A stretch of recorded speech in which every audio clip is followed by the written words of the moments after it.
DF alerta mais uma vez em cima dos fatos. Uma história que começa no estado do Acre.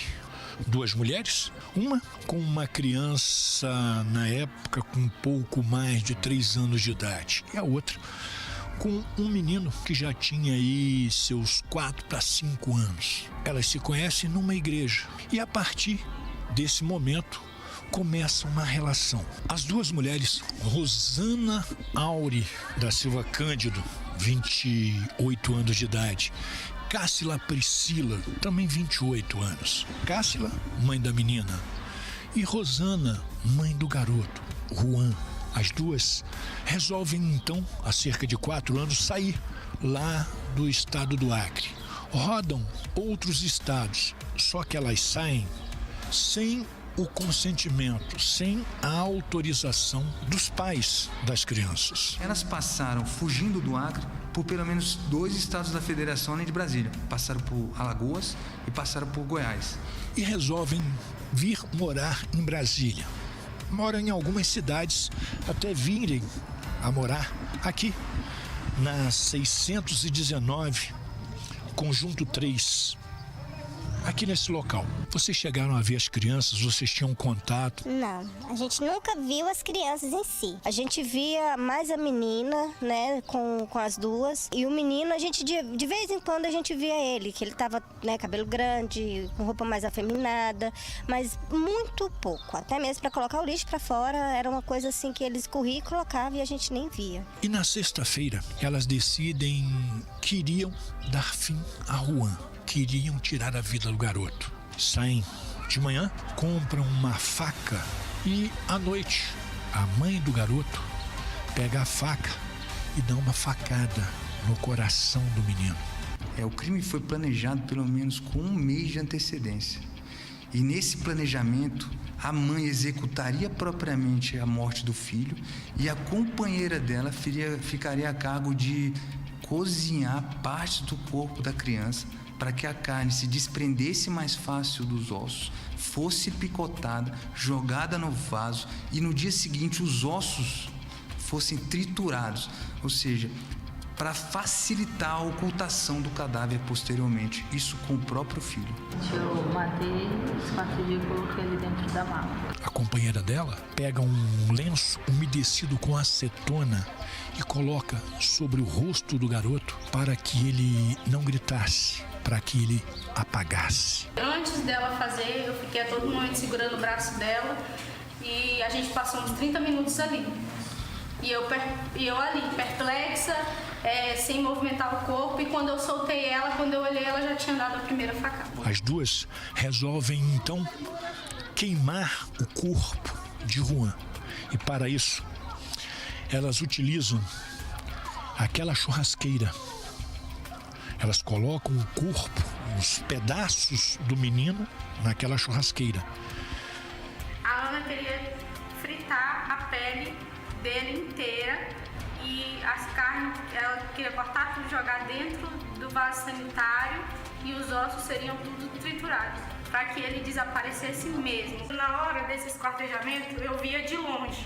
Então, ela dizia que estava ruim, que não tinha como cortar e eu dizia, deixa assim mesmo, porque o intuito dela era desaparecer mesmo. E começam a queimá-lo. Só que o cheiro e a fumaça chama a atenção dos vizinhos. Bem ao lado estava tendo um evento, uma festa. E aí, elas então decidem por um outro caminho. Decidem colocar os pedaços em uma mala e em 2 mochilas. Rosana caminha por cerca de 1 quilômetro com a mala até chegar nessa boca de lobo aberta e aqui ela dispensa, joga a mala aqui dentro. Na quadra de esporte ali em frente, alguns jovens estavam jogando bola, praticando esporte. E ao verem essa situação, perguntam para ela o que era isso. Ela então diz que eram roupas velhas, que ela estava querendo se mudar e jogou as roupas aqui dentro. Ela vai embora, sai caminhando e os rapazes vêm aqui na curiosidade para saber o que tinha dentro da mala. E ao abrirem a mala, a cabeça de Juan cai. Ficamos sabendo que as características da mulher era de uma albina, e não era uma albina, conforme nós vemos, era uma pessoa com cabelo pintado. Encontramos a residência dela, encontramos essa casa, e ao chegar no local, eu encontro 2 mochilas rosa de criança com o restante do corpo que tinha sido encontrado na mala. Quando a gente observou dentro dessas mochilas, a gente viu os olhos da criança, e braços e pernas cortados. Você não sentiu nada quando você estava assim matando seu próprio filho? Senti sim. Senti. Você está arrependida pelo que você fez? Bastante. Mas as alegações dela aqui durante o nosso flagrante foi que a criança era um empecilho para o desenvolvimento do relacionamento dela. A criança era desobediente, a criança remetia ela a um passado de sofrimento com os parentes e o pai da criança. São essas motivações que levaram ela a matar a criança dessa forma tão bárbara. Você também ajudou a cortar a criança? Não, eu não fiz, não cortei, não guardei, só ajudei. Ajudou o quê? Só auxiliei mesmo. Mas colocar na mala, essas coisas.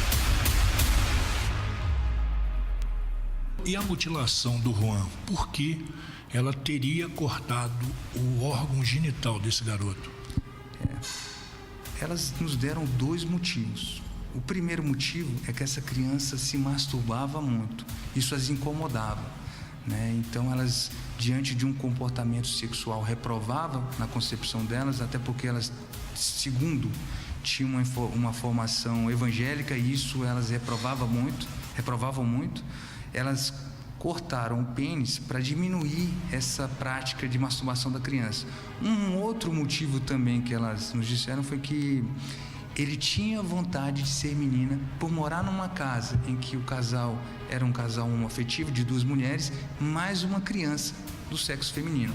Então ele demonstrava esse desejo de ser uma menina tal qual a irmã adotiva que tinha lá, dopando ela para isso. Segundo elas, usaram dipirona, algum medicamento que a gente ainda não sabe. Costuraram a região genital da criança com linha e agulha normal, fizeram de forma rudimentar aqueles curativos e mantiveram ela em cárcere por todo esse tempo. Importante dizer que a gente apurou que ao longo de todo o tempo em que ela saiu lá do Acre para cá, ela não foi matriculada em qualquer escola. Hoje nós entendemos por quê, para esconder essa transformação que ela fez com a criança e para também evitar ser capturada, já que ela vinha fugida do local porque tinha perdido a guarda para o pai. Essa irmã presenciou o crime, doutor?